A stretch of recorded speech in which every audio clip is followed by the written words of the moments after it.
Maybe you were referred here, or maybe you just thought it was a good idea to check it out. Either way is fine by me. This is the wheel removal tutorial, featuring our bikes and some friendly faces.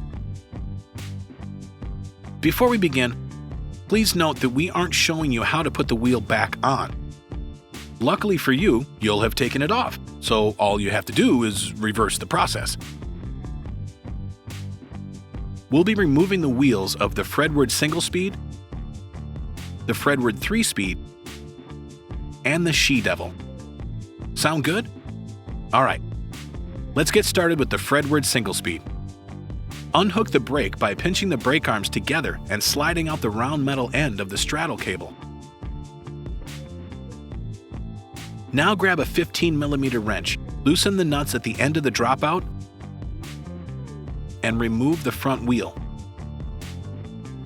Similar to the front wheel, the back wheel removal has the same process. But after loosening the nuts, remove the chain and hang it on the dropout.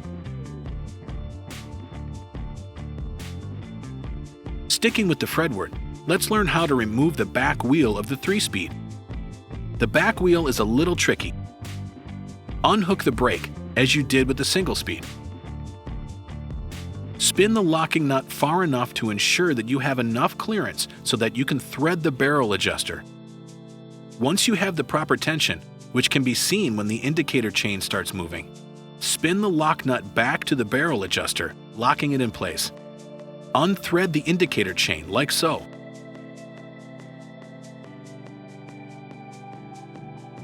Pull off the gear selector guide. Then loosen the nut on the non-drive side and fully remove the nut on the drive side. Remove the fulcrum lever.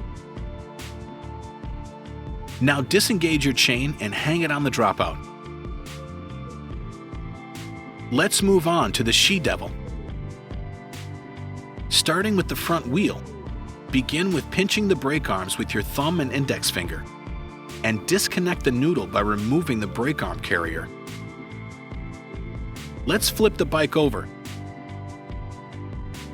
To remove the wheel, flip the skewer and loosen the nut on the hub enough to release the wheel.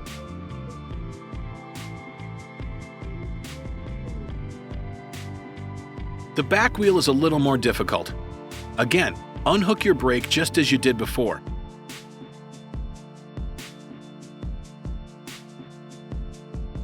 Now disengage the chain by shifting all the way down to the hardest gear, remembering to pedal while shifting. This makes it much easier when connecting and disconnecting the chain. To remove the wheel, we simply unlock the skewer on the non-drive side and pull the wheel out. It gets a little tricky reinstalling, so here's a tip. Seat the cassette within the chain on the lowest gear and then lift the derailleur, allowing your wheel to fall into the dropouts. It should happen in one fell swoop. Wheels on, wheels off. If you're watching another tutorial, get back to it. If not, so long and happy riding.